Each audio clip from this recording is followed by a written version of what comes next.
श्री स्वामी समर्थ मैत्रिणींनो, स्वामी महाराज तुमच्या सर्व चांगल्या इच्छा पूर्ण करो हीच मी स्वामींच्या चरणी प्रार्थना करते आणि आजच्या या नवीन व्हिडिओला सुरुवात करते. आजच्या व्हिडिओमध्ये मी तुम्हाला शत्रुबाधा दूर करण्यासाठी आणि आपल्या आयुष्यात आपल्याला त्रास देणाऱ्या प्रत्येक व्यक्तीचा नाश करण्यासाठी एक अत्यंत पॉवरफुल उपाय सांगणार आहे. ही एक वस्तू जी आहे ती तुम्हाला तुमच्या सोबत किंवा तुमच्या जवळ ठेवायची आहे. ही एक वस्तू तुम्ही सोबत ठेवली आणि त्याच्यासोबत हा एक उपाय केला तर तुमच्या आयुष्यात असणारी कितीही मोठी बाधा असेल, कितीही शत्रूचा त्रास असेल, कितीही कोणी तुम्हाला त्रास देत असेल, टार्गेट करत असेल, हे सगळं संपून जाईल. प्रत्येक व्यक्तीच्या आयुष्यात अशी एकतरी व्यक्ती असते जी आपल्या जवळची असते, आपल्या हक्काची असते.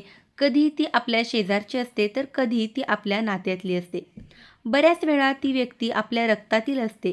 तीच व्यक्ती आपल्याला टार्गेट करते, अपमानित करते, चार लोकांमध्ये नावं ठेवते, सतत आपला द्वेष करते, आपला विश्वासघात करते. आपण त्या व्यक्तीवरती प्रेम करतो पण ती व्यक्ती मात्र आपल्याला सोडून जाते. ती व्यक्ती मात्र सतत आपला विश्वासघात करत राहते. बऱ्याच वेळा आपल्या शेजारची लोक आपल्याला नजर लावतात. आपल्या घरातलीच लोक विनाकारण आपल्याला त्रास देतात. आपल्या नात्यातलीच लोक आपल्याला नावं ठेवतात.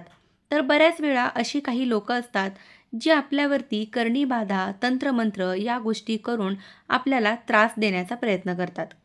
आपल्याला सगळं कळत असतं, आपल्यापाशी कोण कसं वागतंय, आपल्याला कसा कोण त्रास देतं हे सगळं कळतं. पण त्यावरती काय करावं ते समजत नाही. कुठलाच उपाय सुचत नाही. पण आज या व्हिडिओमध्ये मी तुमच्यासाठी असा एक उपाय घेऊन आलेली आहे. या उपायाने समोर असणारी ती प्रत्येक व्यक्ती तुमच्या पायावर झुकेल.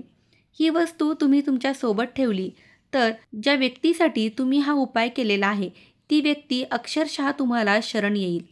ती व्यक्ती तुमच्या आयुष्यात तुम्हाला जो काही त्रास देत होती किंवा जे काही तुम्हाला छळत होती, जे काही तुमचा विश्वासघात करत होती, ती व्यक्ती जी आहे, जी काही तुम्हाला टॉर्चर करत होती, ते सगळंच त्याच व्यक्तीच्या पाठीशी जाईल. बघा, मी तुम्हाला एकूण 2 उपाय सांगणार आहे. दोन्हीपैकी तुम्ही कुठलाही एक उपाय करू शकता. शक्य असतील तर दोन्ही उपाय केले तरी चालतील. सगळ्यात पहिला उपाय आहे तो तुम्हाला लागणार आहे तमालपत्र, ज्याला आपण म्हणतो तेजपत्ता. बघा, तेजपत्ता किंवा तमालपत्र आपण म्हणतो खडा मसाल्यामध्ये जे पान येत असतं हेच एक पान तमालपत्र आहे. ते तुम्हाला तमालपत्रच घ्यायचं आहे. एका रंगाचा, कोणत्याही रंगाचा पेन घ्यायचा. जे तमालपत्र आपण घेतलेलं आहे त्या तमालपत्राच्या वरती तुम्हाला त्या व्यक्तीचं नाव लिहायचं आहे. जी व्यक्ती तुम्हाला त्रास देते, समजा तुमचा पती त्रास देतो, त्याचं नाव लिहा. तुमची सासू छळते आहे तिचं नाव लिहा. तुमचा मोठा दीर आहे जो तुम्हाला त्रास देतोय त्याचं नाव लिहा.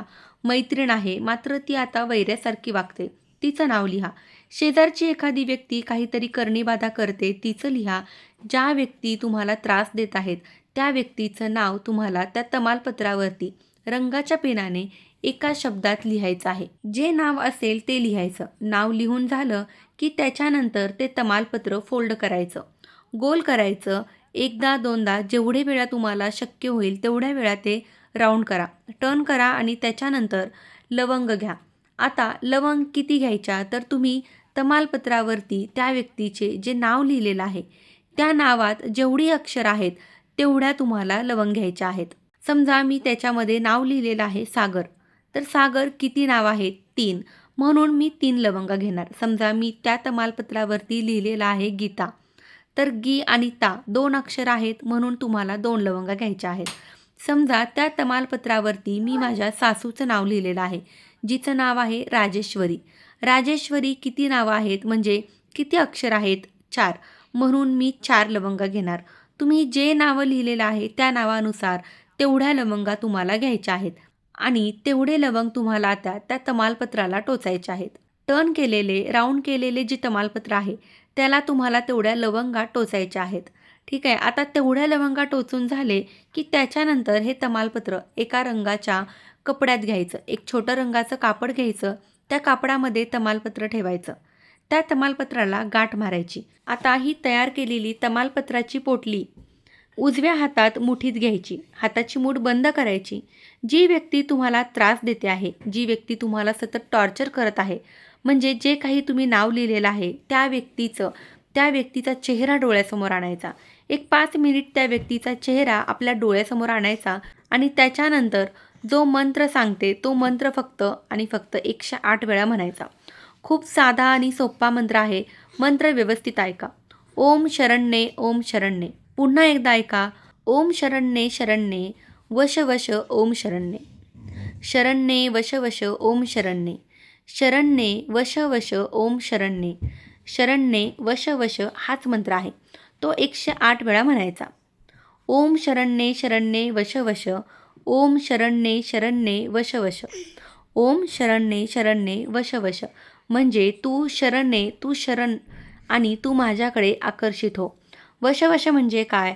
ॲट्रॅक्शन, आकर्षण, क्षमता. आणि तर हा मंत्र 108 वेळा म्हणायचा आहे.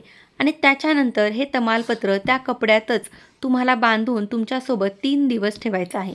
जास्त नाही, फक्त 3 दिवस ठेवायचं आहे. 3 दिवस झाल्यानंतर हे तमालपत्र कापडातून सोडायचं. कापड जिथे ठेवलेलं आहे, संध्याकाळी 3ऱ्या दिवशी संध्याकाळच्या वेळी हे तमालपत्र त्या कापडातून सोडायचं. एखाद्या वाटीमध्ये किंवा एखाद्या मातीच्या पंतीमध्ये कापूर पेटवायचा, कापूर जाळायचा आणि जाळलेल्या कापरामध्ये हे लवंग ठोसलेलं अभिमंत्रित केलेलं तमालपत्र जाळायचं. जसे ते तमालपत्र जळेल तसं त्यामध्ये असणारी लवंग जळेल. लवंग, तमालपत्र जसं जसं जळत जाईल, जळत जळत तुमच्या घरामध्ये जाईल, तसा तुमच्या घरभर त्याचा सुगंध यायला सुरुवात होईल. जसा धूर त्याच्या संपूर्ण घरभर पसरून जाईल, तशी तुमच्या घरात असणाऱ्या त्या व्यक्तीची जी काही दशा होती, म्हणजे जो काही तो त्रास तुम्हाला देत होता, तो त्या क्षणापासून तुमच्या घरातून काढता पाय घेईल. घराच्या बाहेर जाईल. 3 दिवसामध्ये संपूर्ण घर जे आहे हे अत्यंत प्रसन्न वाटेल. जी व्यक्ती सतत त्रास देत होती, टॉर्चर करत होती, ती व्यक्ती या 3 दिवसानंतर पूर्णतः सुधारून जाईल. कारण त्या व्यक्तीचा नाशच केलेला आहे. म्हणजेच त्या व्यक्तीच्या त्रासाचा आपण सर्वनाश केलेला आहे. तमालपत्र जे आहे बघा, हे बाधा दूर करण्यासाठी, शत्रुपीडा किंवा शत्रुबाधेचा नाश करण्यासाठी तमालपत्र अत्यंत पॉवरफुल मानलं जातं. जेव्हा त्या तमालपत्रावरती त्या व्यक्तीचं नाव लिहून अभिमंत्रित करून त्याला लवंग टोचून 3 दिवस सोबत ठेवाल, तेव्हा ते तुमच्यासाठी सिद्ध होईल. हे तमालपत्र 3 दिवस स्वतःसोबत ठेवल्याने ती व्यक्ती तुमच्याकडे अट्रॅक्ट होईल आणि 3 दिवसानंतर ते जळून गेल्याने, जाळल्याने त्या व्यक्तीचा त्रास, द्वेष सगळं काही तुमच्या आयुष्यातून दूर होईल. हा उपाय पुन्हा करण्याची गरज नाही, एकदाच करू शकता. दुसरा उपाय तुम्हाला सांगते. दुसऱ्या उपायासाठी लागणार आहे एक लिंबू. एक छोटंसं लिंबू घ्यायचं. खूप हिरवं नको, खूप पिवळंही नको, असं एक लिंबू घ्यायचं.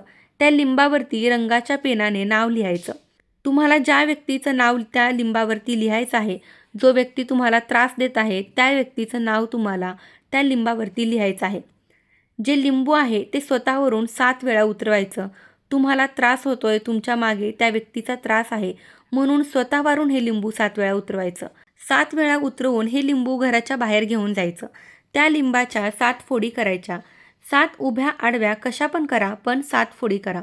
7 लिंबाच्या फोडी केल्यानंतर 4 दिशांना 4 फेकून द्या.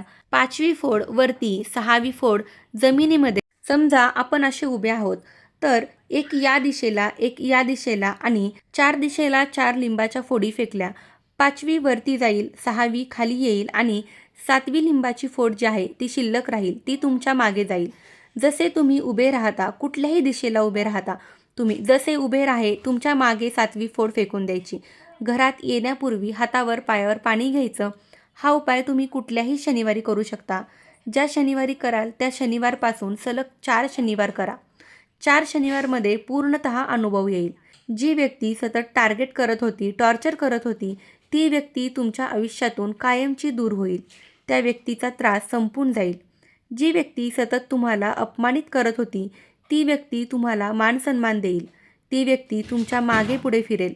ती व्यक्ती तुमचं सर्व ऐकेल. बघा, खूप साधे सोपे 2ही उपाय आहेत. दोघांपैकी कुठलाही एक उपाय करा, त्याचा नक्की तुम्हाला अनुभव येईल. तर ही अतिशय महत्त्वाची माहिती मला तुमच्यापर्यंत पोहोचवायची होती. माहिती आवडली असेल तर व्हिडिओला लाईक करा आणि आपल्या चॅनलवरती नवीन असाल तर चॅनलला सबस्क्राईब नक्की करा. धन्यवाद. श्री स्वामी समर्थ.